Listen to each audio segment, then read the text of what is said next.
मंच पे मेरे साथ आसीन श्रीमान सतीश पूनिया साहब, स्वागत है आपका, अभिनंदन। और साथ में यहाँ तमाम जो गणमान्य लोग मौजूद हैं उन सभी का भी स्वागत, अभिनंदन। मेरे लिए खुशी की बात है कि ये मंच मुझे सौंपा गया है। हालांकि उद्देश्य कुछ और था, जैसा कि मेरे अग्रज ने भी बताया। उद्देश्य ये था कि 2023 के आने वाले विधानसभा चुनावों की रोशनी में हम दोनों अध्यक्षों से बातचीत करते, लेकिन अफसोस है कि किसी कारण के चलते वो नहीं आ पाए। तो मेरी कोशिश अब ये रहेगी कि ये सेशन एक इंटरव्यू ना होकर बातचीत का दौर रहे, ताकि सतीश पूनिया जिस बेबाकी के लिए जाने जाते हैं वो सहजता से उनके जवाबों में आए और मुझे प्रोत्साहन मिले तो मेरे सवालों में भी आए। फिर से एक बार स्वागत।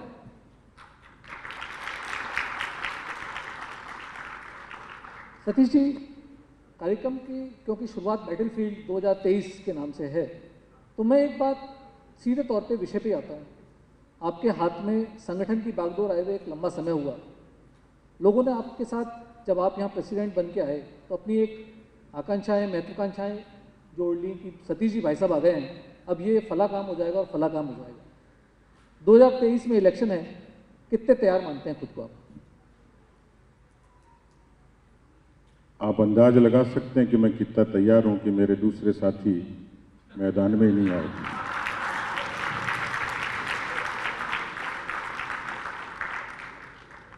मुझे बताया कि उनको बुखार है। मैं कामना करूंगा कि वो जल्दी स्वस्थ हों, लेकिन ये भी शुभ कामना करूंगा कि वो राजनीतिक बुखार नहीं हो।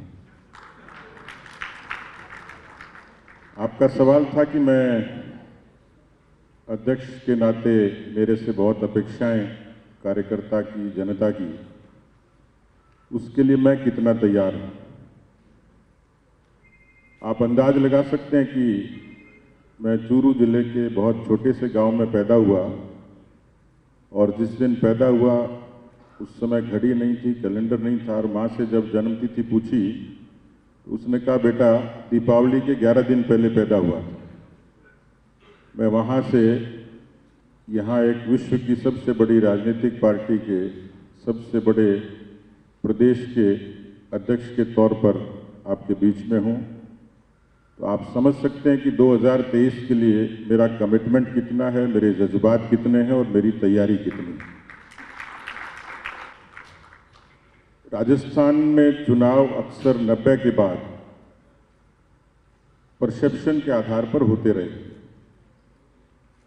जनधारणा जनता तय करती है। यहाँ बैठे हुए लोग या राजनेता या राजनीतिक दल या ब्यूरोक्रेट या मीडिया, खेत में बैठा हुआ आदमी तय करता है कि इस बार सत्ता किसकी आनी है। ये एक पक्ष है, परसेप्शन। दूसरा है एंटी इनकम्बेंसी। आपकी चर्चा में हो सकता है बातें बाद में आए, लेकिन 3-4 ऐसे मुद्दे हैं जिस पर उसकी प्रबलता राजस्थान में है। किसानों की कर्जा माफी, बेरोजगारी जो देश की सर्वाधिक 32% यहाँ है, अपराध 7 लाख से भी ज़्यादा मुकदमे पहली बार राजस्थान जैसे शांतिपूर्ण प्रदेश में दर्ज हुए, और करप्शन का मेन्यू कार्ड बन गया कि रेट तय होगी। ढाबे में जैसे दाल फ्राई की रेट होती है वैसे यहाँ कामकाज की रेट है। मेरी नज़र में 4 ऐसे मुद्दे हैं जो सरकार के खिलाफ, इसके अलावा भी बहुत मुद्दे हैं, लेकिन चारों मुद्दों पर सरकार के खिलाफ एक एंटी इनकम्बेंसी। आपने तैयारी के लिए पूछा। मैं चाहता हूं कि मेरे से जो अपेक्षा कार्यकर्ता की, जनता की है, हमारा संगठन अपनी ताकत के बूते पर 2000 में सत्ता में आए, उसके लिए हम पूरे तरीके से तैयार हैं।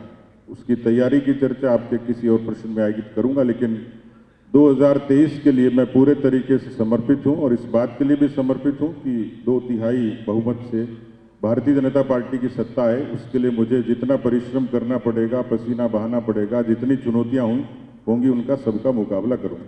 सतीश जी, इसमें कोई दौराई नहीं कि अगर आप प्रदेश अध्यक्ष हैं तो आपकी प्राथमिकता भी ये है कि राजनीतिक पार्टी के तौर पर चुनाव जीते जाएं, सत्ता हासिल की जाए। लेकिन क्या ये सही नहीं कि पिछले 2 उपचुनावों के अंदर जो पार्टी को हार का सामना करना पड़ा और कांग्रेस के द्वारा लगातार इस चीज़ को प्रोपोगेट किया गया कि ये एक रिपोर्ट कार्ड था, तो क्या वाकई उन 2 चुनावों की हार को रिपोर्ट कार्ड माने तो तैयारी में प्रश्न चिन्ह लगता है। फिर दूसरी बात, संगठनात्मक रूप से जो चुनौतियां आपके सामने हैं, क्या उनको इस छोटे समय के अंदर ओवरकम किया जा सकता है? मैं ये मानता हूं कि उपचुनाव में जो परफॉर्मेंस होनी चाहिए थी वो नहीं थी, और उसका एक बड़ा कारण उसकी सतह पर लोग ज़्यादा जाते नहीं हैं। सारे चुनाव कोरोना की सहानुभूति में हुए अधिकांश, और उनके परिवारों को टिकट दोनों ही दलों ने दी, लेकिन दो जगह भारतीय जनता पार्टी ने परिवारवाद से समझौता नहीं किया, और यही कारण था कि वो कांग्रेस के पक्ष में वो चीज़ें चली गई। और भी बहुत सारे इक्वेशन थे, स्थानीय समीकरण थी।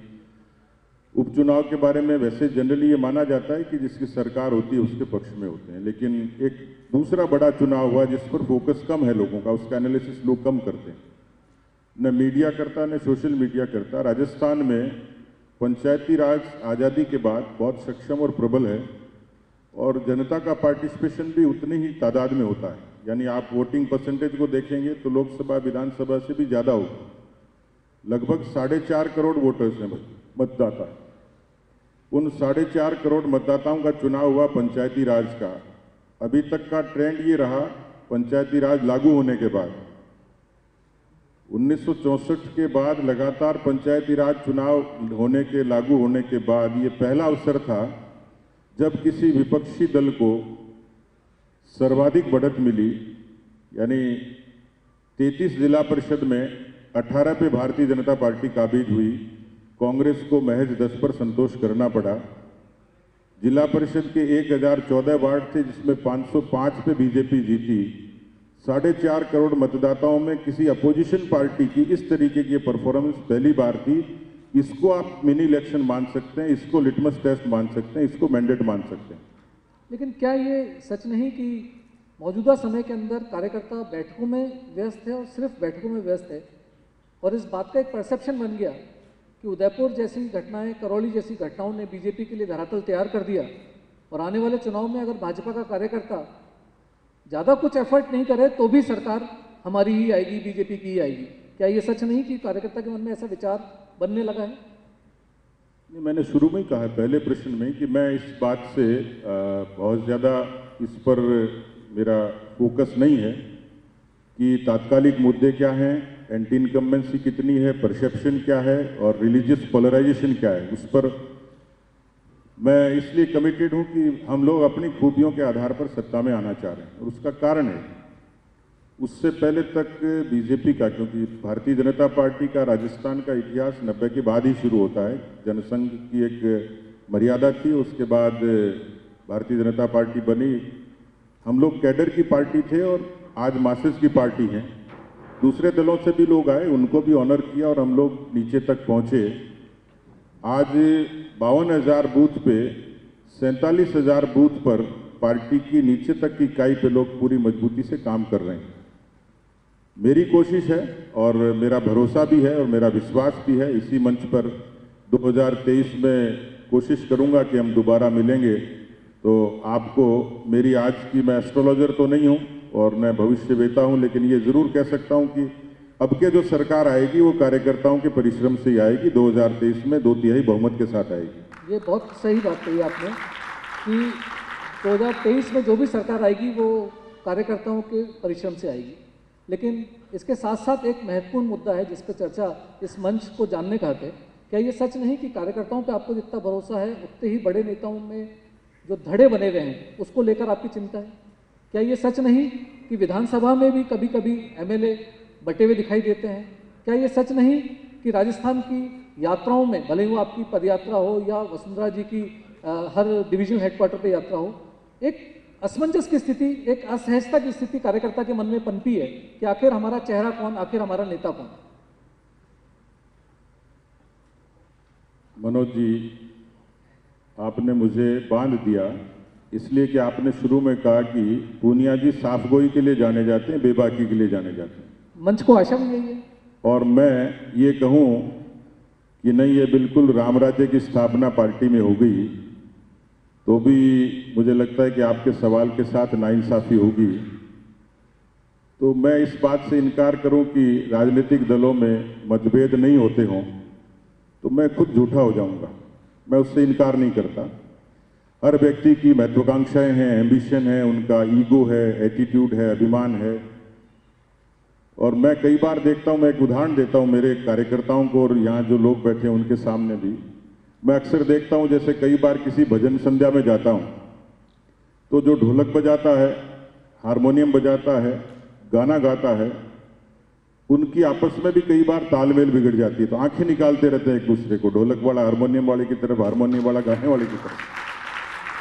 मानते हैं कि यहाँ मंडली थोड़ी बिगड़ती गई, इतना तो है, ताल उतर लेकिन फिर भी वो अच्छा गाते हैं, पूरा मनोरंजन भी करते हैं, भक्ति भाव से सरोबार करते हैं। लेकिन मैं इसलिए इस बात से मुझे कोई परहेज भी नहीं है और इस बात के लिए मैं मानसिक रूप से तैयार हूं। पर दो तीन चीजें होती हैं। जो संगठन जिसको कहते हैं उसकी अपनी एक ताकत होती है, उसका अपना एक तरीका होता है, उसकी परंपरा रीति नीति होती है।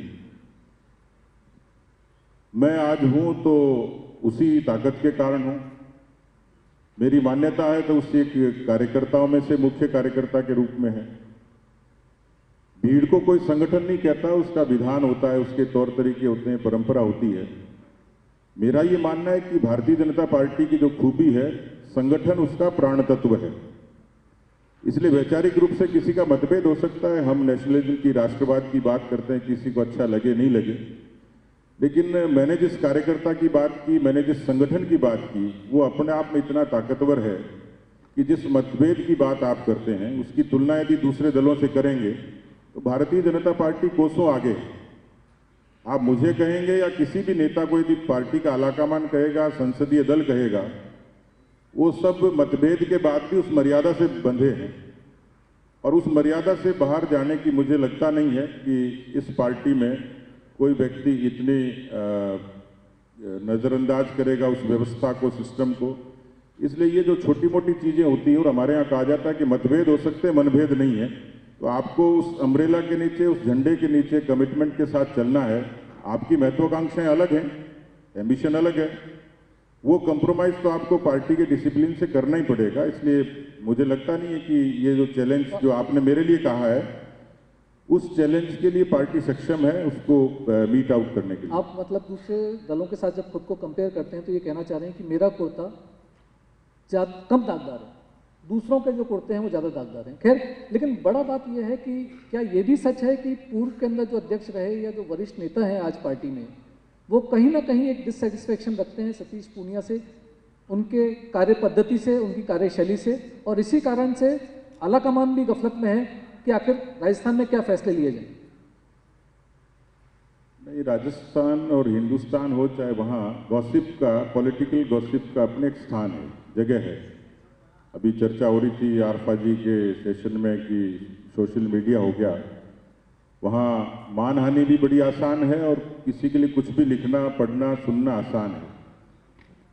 और मुझे लगता है कि मैंने जहाँ से जीवन शुरू किया, परिवार से लेकर संगठन के जो संस्कार हैं, मेरी तरफ से किसी भी नेता के सम्मान में कोई कमी नहीं। मेरे बारे में अंदर क्या राय रखते हैं मुझे पता नहीं, लेकिन इतना कह सकता हूँ कि आप यहाँ जो लोग बैठे हैं वो अधिकांश कुछ लोग ऐसे भी होंगे तो अंग्रेजी के एक शब्द का इस्तेमाल करते हैं, जॉब सेटिस्फेक्शन। मुझे अपने कर्म पर यकीन है और मुझे अपने काम पर संतुष्टि है। मेरे बारे में दूसरे लोग क्या राय रखते हैं, अंदर क्या राय है, बाहर उनकी राय सबकी ठीक है और मुझे लगता है कि सबकी ठीक ही रहेगी। आज अगर प्रदेश में हम लिस्ट बनाने निकले तो लगभग सतीश जी 7 से 8 नाम ऐसे हैं जो खुद को मुख्यमंत्री का प्रबल दावेदार मानते हैं। आप प्रदेश अध्यक्ष हैं पार्टी के और निश्चिंतता के साथ ये भी कह रहे हैं कि दावा कर रहे हैं कि आने वाले जो चुनाव होंगे उसमें भाजपा बहुमत के साथ सरकार बनाएगी। तो अध्यक्ष के तौर पे आप क्या सोचते हैं, आप भी एक स्वाभाविक कैंडिडेट होंगे मुख्यमंत्री के लिए राजस्थान में? आपने तो ऐसा सवाल पूछ लिया जैसे कुंवारे से शादी के लिए पूछ लिया जाए। मतलब इच्छा तो है शादी की इच्छा तो है कुंवारे को? नहीं, इच्छा दो तरीके की होती है। यदि कुंवारे की शादी नहीं होती हो तो किसी दूल्हे की बारात में वो जोर शोर से नाचता है। देखिए, ऐसा है कि दो पक्ष है। किसी समय ये कहा जाता था भारतीय जनता पार्टी के बारे में कि ये यहाँ लीडरशिप की क्राइसिस है, वैक्यूम है, नेताओं की कमी है, फेसेज नहीं है। अब ये सवाल भी हो सकता है कि आपका फेस क्या होगा।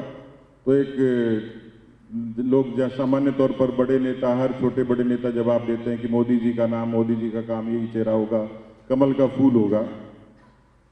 लेकिन चेहरों की कोई सेट फिनोमिना नहीं है। आपने देश के अनेक हिस्सों में देखा होगा, कहीं प्रोजेक्ट कर दिया, कहीं नहीं कर दिया। तो इसके बारे में कोई संविधान में कुछ नहीं लिखा गया, न पार्टी के न देश के संविधान में।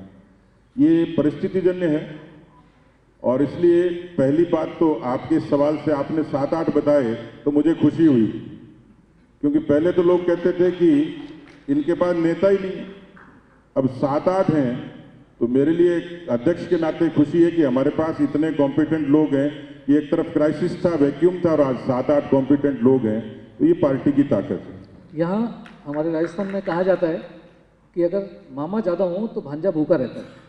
अगर 7-8 कैंडिडेट मैं गिना सकता हूँ तो मान के चलिए कि कार्यकर्ता कहीं भूखा नहीं रह जाए, उसकी जो लालसा, आकांक्षाएं, महत्वाकांक्षाएं हैं वो कहीं अधूरी नहीं रह जाए। विषय वो है।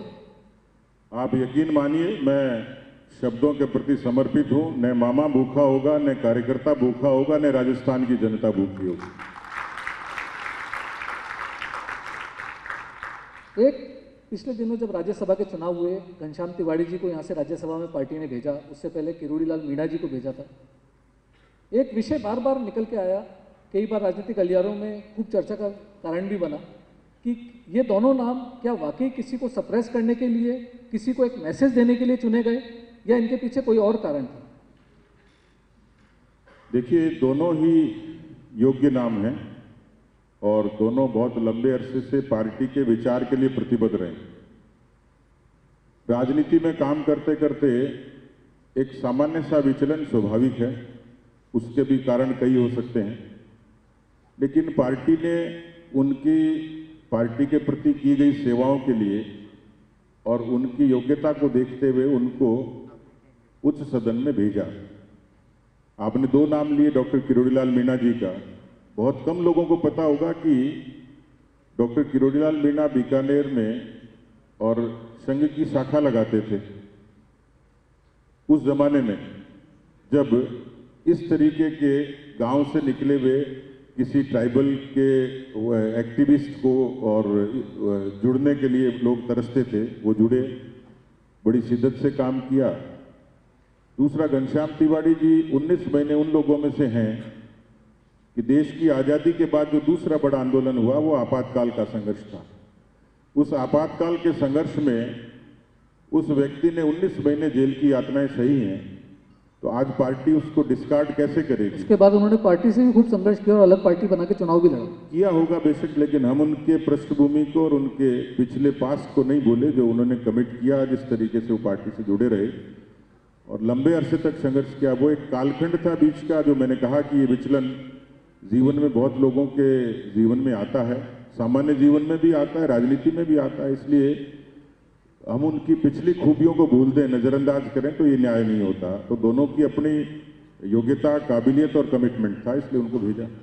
अभी हाल ही में आपने जो वागड़ के अंदर पदयात्रा करी, उसमें युवाओं का एक भरपूर समर्थन आपके पीछे देखने को मिला।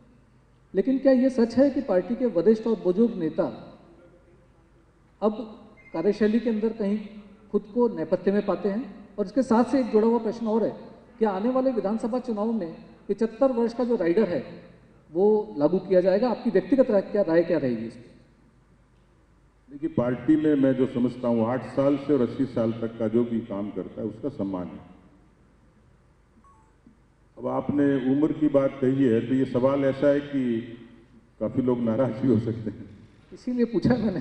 क्योंकि राजनीति में इस बात पे बड़ा कंट्राडिक्शन है और आखिर तक भी आदमी की मंशा रहती है कि वो तिरंगे में लिपट के जाए। लेकिन मेरा व्यक्तिगत ये मानना है, क्योंकि सरकार 60 साल में रिटायर कर देती है किसी कर्मचारी को, बाद में लगाती है तो पे माइनस पेंशन पे लगाती है, लेकिन उसकी मानसिक, शारीरिक, बौद्धिक या जो भी चीज़ें, कोई मापदंड किसी ने तय किए होंगे, मैंने कभी उसको ठीक से गौर किया नहीं। लेकिन हमारे यहाँ जनसंघ के नेता हुआ करते थे और अच्छे विचारक हैं, नानाजी देशमुख। उन्होंने कहा कि राजनीति के लोगों की भी सेवानिवृत्ति की आयु होनी चाहिए। पूछा किसी ने कितनी होनी चाहिए, तो उन्होंने तो 65 वर्ष में खुद ने नानाजी देशमुख ऐसे बिरले व्यक्ति हैं देश की राजनीति में जिन्होंने ये कहा कि सेवानिवृत्ति की आयु 65 वर्ष होनी चाहिए और 65 वर्ष के बाद वो स्वैच्छिक रूप से राजनीति से, सक्रिय राजनीति से अपने आप को सामाजिक कामों में उन्होंने संलग्न कर लिया था। अब मैं ये कहूँ कि 65 तो बहुत लोग ये कहेंगे साहब ये थोड़ी कम है, तो मैं नानाजी देशमुख की बात में थोड़ी ऐड कर देता हूँ कि 70 आपने उदाहरण देके अपने मन की बात तो कह दी कम से कम। 70 साल के बाद में मुझे लगता है कि व्यक्ति को और मार्गदर्शन देना चाहिए, संरक्षण देना चाहिए, नई पीढ़ी को तैयार करना चाहिए, उनको आशीर्वाद देना चाहिए। यहाँ बहुत सारे नौजवान बैठे हैं, उनकी भी मेरी तरफ निगाहें कि ये क्या कहेगा, तो मैं इस बात पे इत्तेफाक रखता हूँ कि आदमी राजनीति की सेवानिवृत्ति की आयु होनी चाहिए और सेवानिवृत्ति की आयु से पहले उसकी मंशा होनी चाहिए कि वो नई लीडरशिप को मौका दे और उनको आगे बढ़ने का अवसर दे। चलिए, ये तो क्लियर हुआ कि प्रदेश अध्यक्ष जी अपने व्यक्तिगत विचार के आधार पर सेवानिवृत्ति की आयु मैं समर्थन करते हैं। 70 साल में मैं सेवानिवृत्ति ले लूंगा, मैं ये कमिट कर सकता हूँ इस मंच पे। अब पार्टी की हालत पूछते हैं, पार्टी के अंदर क्या ये नियम लागू कर पाएंगे, और अगर हाँ तो ऐसा माना जाए कि आने वाला चुनाव जनरेशन नेक्स्ट का होगा? मेरी कई इच्छाओं में से एक इच्छा है कि मैं पार्टी के लिए एक योग्य और ऊर्जावान और नया नेतृत्व तैयार करूं, उसकी मैं कोशिश कर रहा हूं और मैंने वो काम शुरू कर दिया है। इसलिए मैं पार्टी का विधान तो नहीं बनाता, लेकिन मेरी इच्छा है कि इस उम्र के पक्ष को भी पार्टी को देखना चाहिए, अपेक्षाकृत नए लोग आए इसकी भी कोशिश होनी चाहिए। और मेरी कोशिश रहेगी कि पार्टी जब 200 सीटों पर लड़ेगी तो उसमें कम से कम 50% ऊर्जावान नए लोग चुनाव लड़ें, ये मेरी कोशिश रहेगी। बहुत इससे तो कम से कम ये आशा की जा सकती है कि आने वाला चुनाव बीजेपी के लिए एक नई लीडरशिप तैयार करने वाला चुनाव होगा। बिल्कुल, आप यकीन कर सकते हैं। एक और महत्वपूर्ण विषय जो राजस्थान से सीधा संबंध रखता है वो ये कि केंद्र में जो प्रदेश के नेता स्थापित हैं वो ऐसा फीडबैक दे रहे हैं जिसके कारण प्रदेश नेतृत्व जो प्रदेश के अंदर यहाँ जयपुर में है उसको परेशानी हो रही है। क्या ये सच है कि वहाँ पे जो मंत्री हैं, वहाँ पे जो पदाधिकारी हैं, वो पटरी तालमेल नहीं बैठा पा रहे प्रदेश के मौजूदा नेतृत्व से? नहीं, ऐसा मुझे लगता नहीं। बाकी तो देखिए, हर आदमी की अपनी अपनी भूमिका है। मुझे जो काम दिया मैं कर रहा हूँ, दिल्ली के लोगों को जो काम दिया वो कर रहे हैं। मुझे कहीं लगता नहीं कि उनको कोई परेशानी है, यहाँ किसी तरीके से यहाँ कोई उनकी वजह से कोई परेशानी है। बाकी तो भविष्य की भूमिका तो पार्टी को ही तय करनी है, तो उसमें किसी को आशंकित होने की आवश्यकता नहीं। एक बहुत महत्वाकांक्षी प्रोजेक्ट चला ऑपरेशन लोटस, जिसमें केंद्र और राज्य का समन्वय नहीं होना एक तो पहलू था ही, लेकिन उसके कारण पार्टी की बदनामी भी बहुत हुई। अध्यक्ष के तौर पे आप ऑपरेशन लोटस को किस तरह देखते हैं? आम जनता समझ ही नहीं पाई पहले तो कि लोकतंत्र से जीती हुई बहुमत की सरकार को आखिर गिराने की जरूरत क्या पड़ रही थी। नहीं, कोई गिरना चाहे तो उसको हमने बचाने का ठेका थोड़ी लिया है। मतलब आपका सहयोग था? नहीं, मुझे पहले तो ऑपरेशन लोटस पे आपत्ति है, क्योंकि ऐसा कोई ऑपरेशन था ही नहीं। दूसरी बात, ये तो जो जितने यहाँ लोग बैठे हैं या जो मुझे सुन रहे होंगे, हमने तो कोई न तो भविष्यवाणी की थी, न कोई धमकी दी थी, न कोई किसी तरीके से लोभ लालच दिया था, न कोई दबाव था। लालच की बात तो आई, लालच की बात तो आई नहीं, वो सुनी सुनाई बातें, उसमें तो कोई भी कह सकता है कि आप मनोज माथुर को मैनेज करके लाए हो। देखिए, ऐसा है कि वो खुद की पार्टी का पीसीसी का चीफ, डेप्यूटी चीफ मिनिस्टर, वो यदि 40 दिन तक सरकार को और पार्टी को छोड़ के एक तरफ रहे, दूसरे कोने पे पाकिस्तान के बॉर्डर पे सरकार रहे, तो इसमें गलती किसकी है? कांग्रेस के आलाकमान की, कांग्रेस के मौजूदा नेतृत्व की। हमने थोड़ी कहा था अलग हो जाओ, एक रहो भाई, राजस्थान की सरकार ठीक चलाओ। मैंने कई बार कहा कि इनके झगड़े का असर राजस्थान की गवर्नेंस पे पड़ा है, राजस्थान के डेवलपमेंट पर पड़ा है। उनको एक होना चाहिए था, हमने नहीं कहा था उनको अलग हो जाओ। अब वो खुद यदि गिरना चाह रहे थे तो हम तो देख रहे थे शांति से। राजद्रोह के मुकदमे उनके आपस में दर्ज हुए, एसओजी की इन्वेस्टिगेशन उन्होंने की, एसीबी में उन्हीं के मामले थे, उन्हीं के लोगों के खिलाफ।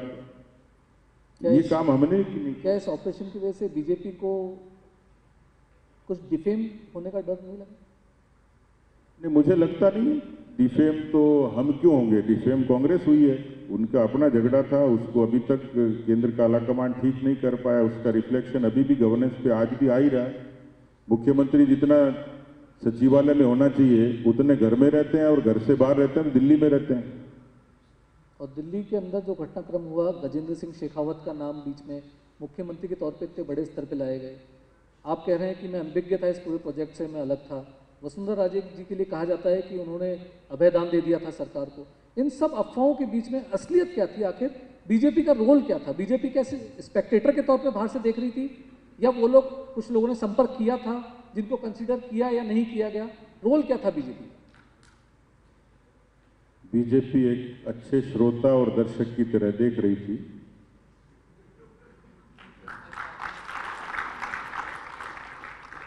मैं चर्चा को आगे बढ़ाता हूँ और अपने जो मेरे सवाल थे उनको अब वाकई ऐसे मुद्दे पे लाना चाह रहा हूँ जो सीधे तौर पे जनता से जुड़ा हुआ है। क्योंकि आप विपक्ष में हैं तो ज़्यादा उम्मीद लोगों को आपसे नहीं करनी चाहिए, सत्ता के पास शक्तियाँ हैं, लेकिन एक प्रभावशाली विपक्ष नहीं होने की वजह से ब्यूरोक्रेसी और सत्ताधारी पार्टियां दोनों ही छिटक जाती हैं जनता से। मौजूदा समय में ब्यूरोक्रेसी को लेकर आपकी क्या सोच है? क्या आप वाकई सोचते हैं कि ब्यूरोक्रेटिक सेटअप जनता के फेवर में काम कर रहा है, या कुछ कमियां हैं जिनको सुधारा जाना चाहिए? देखिए, देश ने एक बड़ा उत्कृष्ट संविधान दिया है और उसमें जो 3 अंग हैं, जो हमारी विधायिका है, कार्यपालिका है और न्यायपालिका है। हम एक चौथे स्तंभ की बात करते हैं, तो उस नाते हम लोग यहाँ बैठे हैं, लेकिन जो 3 अंग हैं उनकी अपनी बड़ी भूमिका है।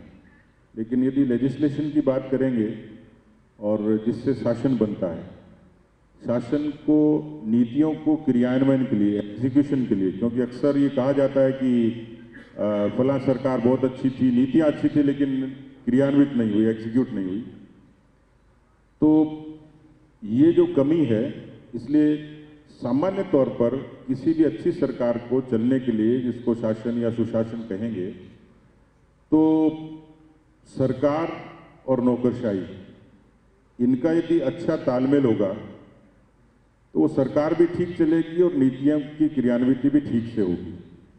लेकिन यदि यहाँ कोई गतिरोध पैदा होता है, जो अक्सर सुनने में आता है, राजनेताओं का तो अभिमान ये है कि हम चुन के आते हैं, हम जनता की अदालत से आते हैं।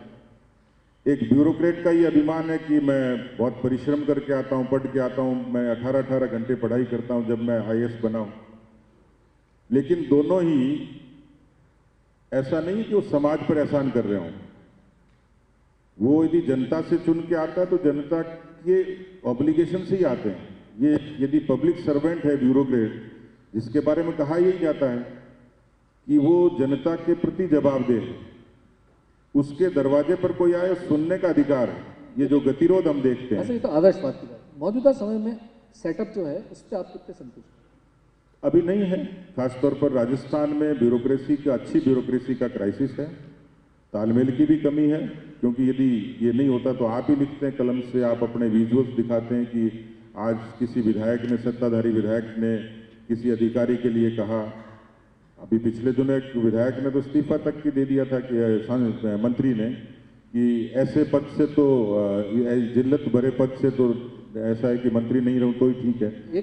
ये सारा ब्यूरोक्रेसी का ही एक्सप्लॉइटेशन था। तो किसी सरकार में ब्यूरोक्रेसी और सरकार का तालमेल नहीं होगा तो उसका असर जनता पर पड़ता है, उसके काम पर पड़ता है। मेरा जो इसलिए प्रश्न है भाई साहब, वो उसका शुरुआत यहाँ से हुई जब मैंने उस खबर को देखा था जिसमें केंद्रीय मंत्री ने यहाँ तक कहा कि सारे अधिकारियों की लिस्टिंग की जा रही है और उन सबको परिणाम भुगतना पड़ेगा। क्या फ्रस्ट्रेशन लेवल बीजेपी के नेताओं में इतना हो गया कि अधिकारी सुन ही नहीं रहे और जनता के काम नहीं हो रहे? नहीं, वो तो सरकार के लोगों के नहीं सुन रहे, तो विपक्ष की तो बात अलग है। सरकार के एक, आपके पास में इतने आंकड़े होंगे कि कोई दर्जनों विधायकों की रोज कोई न कोई शिकायत आती है, कोई धरने पे बैठ रहा है, कोई नंगे पैर चल रहा है, कोई कुछ भी कर रहा है। सत्ताधारी दल के विधायकों की ही कंप्लेंट ब्यूरोक्रेसी से पहले, हमारा नंबर तो बाद में आता है। वो जो किसी रेफरेंस में कहा गया होगा वो आपको फ्रस्ट्रेशन लगता होगा, लेकिन व्यवस्था पर तो जरूर सवाल खड़े होते ही हैं। तो राजस्थान जैसे प्रदेश में यहाँ ब्यूरोक्रेसी की भी अच्छी परंपरा रही है। यहाँ के ब्यूरोक्रेट्स का देश में नाम रहा है और इसलिए उस पर छोटी मोटी नज़र लगी होगी। और मैं यदि उस बात पे आऊँ, यहाँ बहुत लोगों ने पहले सत्ताएं की हैं। भैरव सिंह शेखावत जी इसलिए अजात शत्रु कहे जाते हैं कि वो खुद बहुत किसी यूनिवर्सिटी और कॉलेज में नहीं गए थे, लेकिन ब्यूरोक्रेसी को अच्छा चलाते थे। ये उनके पास हुनर था इस बात का, हार्मोनी थी। वो इस तरीके के टैलेंटेड ब्यूरोक्रेट्स को अप्रिशिएट करते थे, उनको काम में लगाते थे। उनकी रिजीम में काम किए वो लोग आज दिल्ली की सरकार में अच्छी जगह बैठे हैं। यानी उनको संरक्षण देने वाले, पैट्रोनेज करने वाला, उनको अप्रिशिएट करने वाला, उनको मोटिवेट करने वाला तो ब्यूरोक्रेसी भी इंसानों की तो है, उसमें कोई मंगल ग्रह से थोड़ी आए वो लोग, हमारे समाज के लोग हैं। अब क्योंकि ये चर्चा, ये बातचीत अपने अंतिम पड़ाव पे, ऐसे में मैं अपने पहले प्रश्न से वापस एक बार रिकनेक्ट करते हुए एक ऐसी चुनौती आपके के बारे में आपसे पूछना चाहता हूं, जो आपने जब बागडोर संभाली तो आपके सामने थी और आपने उसको सफलतापूर्वक ओवरकम कर लिया, और साथ में एक ऐसी चुनौती प्रदेश अध्यक्ष के तौर पे जो अभी भी आपके लिए माधुरी दीक्षित के हसीन सपने जैसी है। मैंने एक जगह सुना कि आपकी फेवरेट हीरोइन माधुरी दीक्षित है। ऐसा कौन सा सपना है जो आप अभी भी पूरा करना चाह रहे हैं अध्यक्ष के तौर पे? देखिए, सबसे बड़ी चुनौती तो कोविड की थी, कोरोना की, क्योंकि मैं अध्यक्ष बना और उसके बाद कोरोना का पूरा भीषण महामारी थी।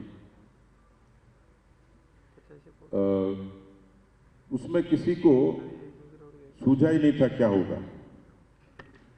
मैंने ये देखा कि यदि आपकी नीयत ठीक हो और आपको यदि प्रेरणा ठीक मिलती हो तो ठीक काम कर सकते हैं। राजस्थान एक बड़ी आबादी का प्रदेश है। चुनौती थी कि यहाँ के लोगों को भरोसा कैसे पैदा किया जाए। मैं खुद महसूस करता हूँ और मुझे वो समझ के और सोच के मुझे ऊर्जा मिलती है कि उस कोरोना के कालखंड में भारतीय जनता पार्टी की एक रचनात्मक शक्ल लोगों के सामने आई और मैं ये समझ पाया कि अब हम नारों की नहीं, सरोकारों की पार्टी भी है।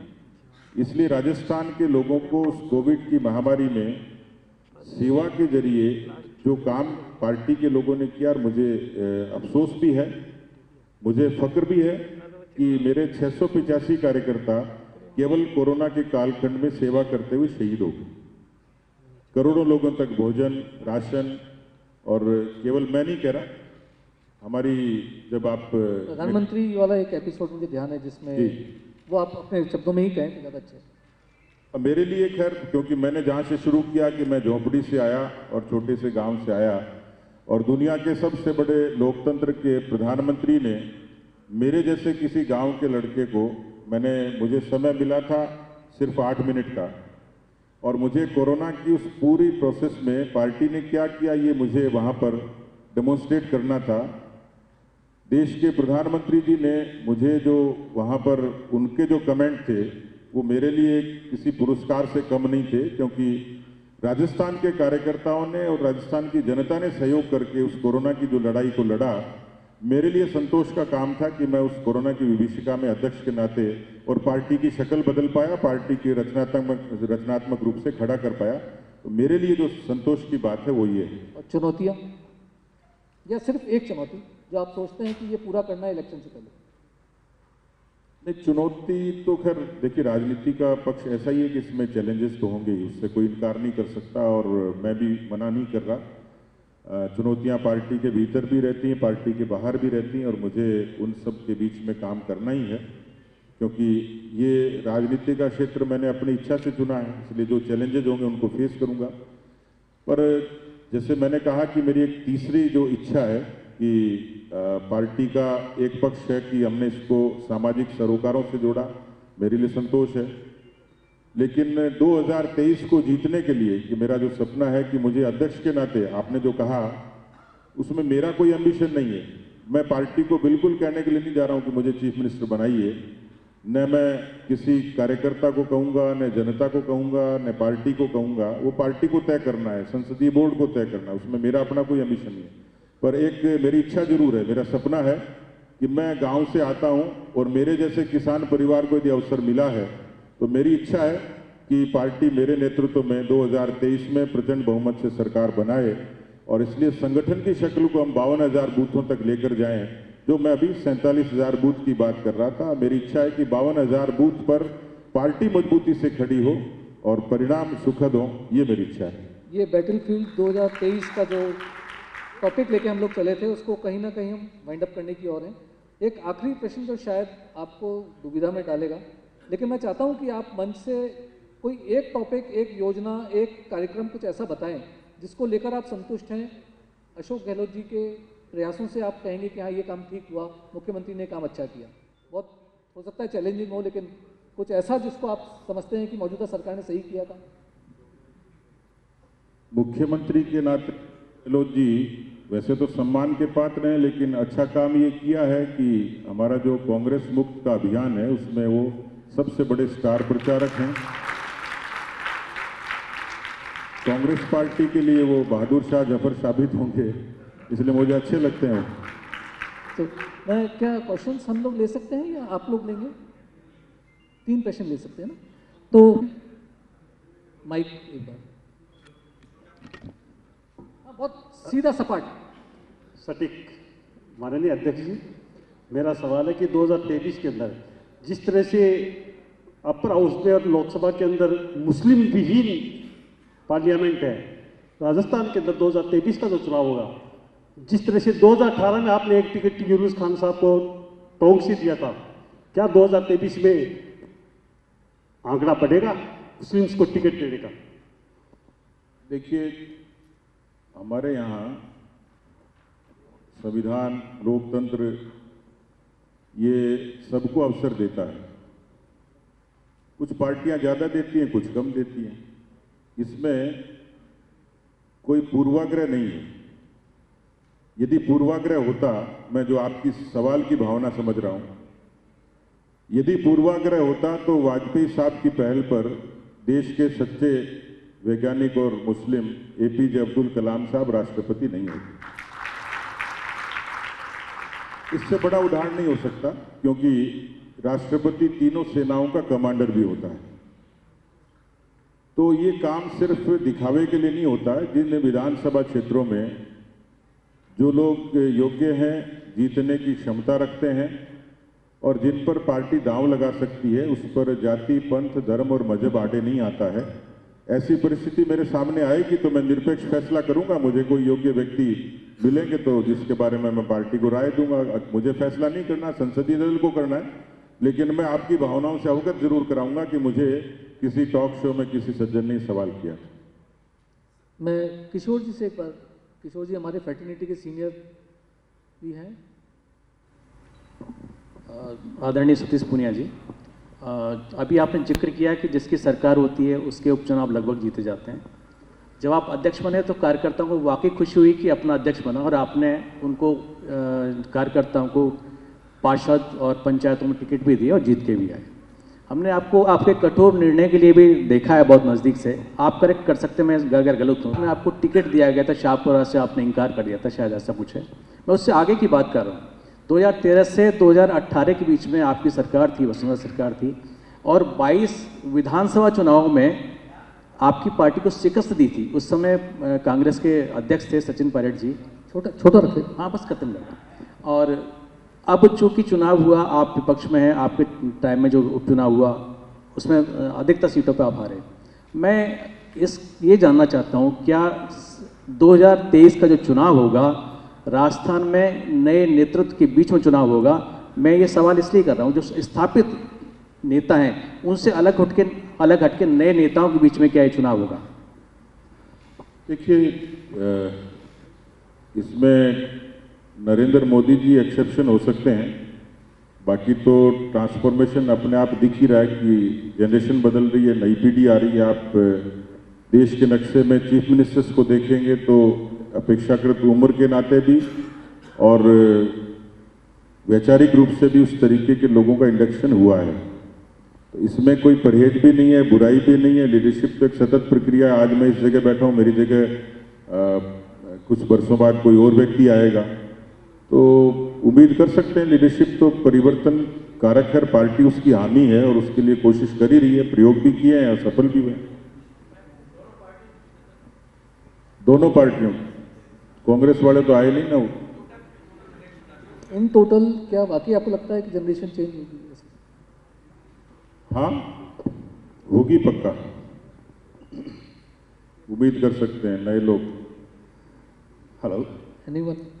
मैं इधर सर, मेरा क्वेश्चन है कि बीजेपी कांग्रेस बीजेपी को क्रिटिसाइज कर रही है अगर 2023 में बीजेपी आती है और जीतती है तो क्या क्या नए फैसले लिए जाएंगे वुमेन्स को लेकर, वुमेन सेफ्टी को लेकर, इन चीज़ों को?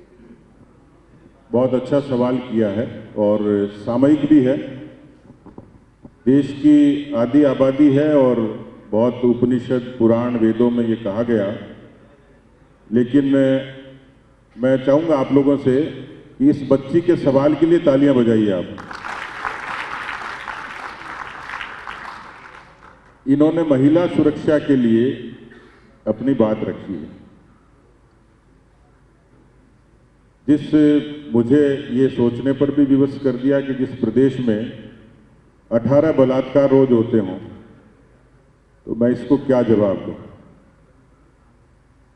जो देश में आज़ादी के 75 वर्ष के अवसर पर हम बैठे हैं, जिसको अमृत काल कहते हैं, अमृत महोत्सव कहते हैं। मैं यदि राजनीति के इतर बात करूं, मैं चोला छोड़ दिया ये मान लीजिए, इन 75 वर्षों में आधी आबादी को, अभी मैं आरफा जी को सुन रहा था, मैं गांव से आता हूं, अधिकांश लोगों ने वो अनुभव किया होगा कि गांव की माताएं, बहनें और बेटियां अंधेरा होने का इंतजार करती थी। जो चीजें समय से बदलनी चाहिए थी वो बदली नहीं। उनके आरोग्य पर, उनकी सुरक्षा पर और सम्मान पर सीधे सीधे प्रश्न थे। उनके सम्मान पर चोट थी, स्वाभिमान पर चोट थी। एक प्रयास हुआ कि देश में 10 करोड़ से भी ज्यादा शौचालय बने और महिलाओं का जीवन बदलना शुरू हुआ। बैंक का खाता खुला, उज्ज्वला का कनेक्शन हुआ, तो सीधे सीधे महिलाओं से उसको फायदा हुआ। लेकिन ये जो प्रश्न है ये पूरे देश से भी ताल्लुक रखता है, लेकिन मैं प्रदेश के लिए जिम्मेवार हूं और इन्होंने मुझे कहा है। बहुत चुनौतीपूर्ण प्रश्न है, क्योंकि दावा करते वक्त मेरी भी आत्मा कांपती है। समाज की विकृति अलग है, कमरे के भीतर का अपराध ये समाज की विकृति है, सरकार उससे पल्ला झाड़ लेती है, लेकिन अपराध होते ही क्यों हैं? तो समाज अपने आप में एक बड़ी विडंबना और चुनौती के बीच है, लेकिन लोग भरोसा करते हैं सत्ता पे कि सत्ता बदलेगी और ये चीजें ठीक होंगी। अब मैं इस बच्ची के सवाल का सम्मान करते हुए इतना कह सकता हूं, इस सरकार से कई बार गुजारिश की, सदन में, सदन के बाहर इसकी चर्चा हुई, लेकिन राजस्थान के लिए शर्मनाक है। और यदि इसने कहा है, और मैं ईमानदारी से इस मंच पर कमिट कर सकता हूं कि 2023 में भारतीय जनता पार्टी की सरकार आएगी, और मैं आपको कह सकता हूं इस प्रदेश में बहन बेटियों पर आंख उठाने वाला कोई हिम्मत 2023 में और 23 के बाद नहीं कर पाएगा। ये मैं कमिटमेंट कर सकता हूं, भरोसा दे सकता हूं। यहाँ सवाल के दावेदार तो बहुत है, पर आयोजकों की इजाज़त नहीं है, माफ़ी चाहता हूँ।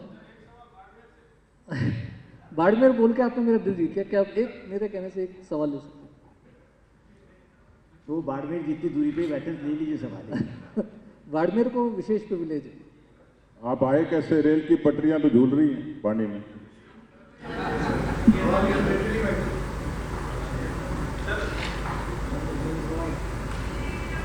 सवाल ये था, 2023 को लेकर आप बात कर रहे हैं, 2023 में आप चुनौती किसे मानते हैं? जो वर्तमान मुख्यमंत्री हैं उनको, या जो पूर्व प्रदेश अध्यक्ष जिनके नेतृत्व में भाजपा हारी थी, दोनों चेहरों में से मुख्य चुनौती आपके लिए क्या है? Very good question.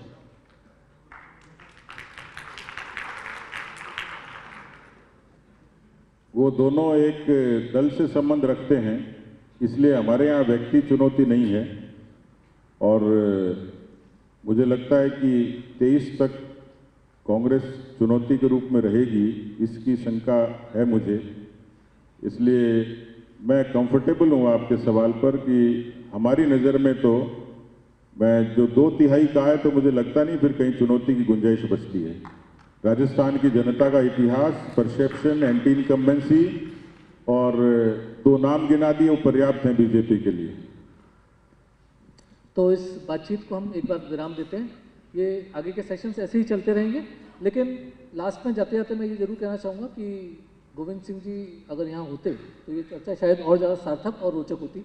एनीवे, उनको स्वास्थ्य लाभ के लिए शुभकामनाएं, और सतीश जी आपका आने का धन्यवाद, बहुत बहुत शुभकामनाएं आपको। Thanks to all. बहुत बहुत धन्यवाद।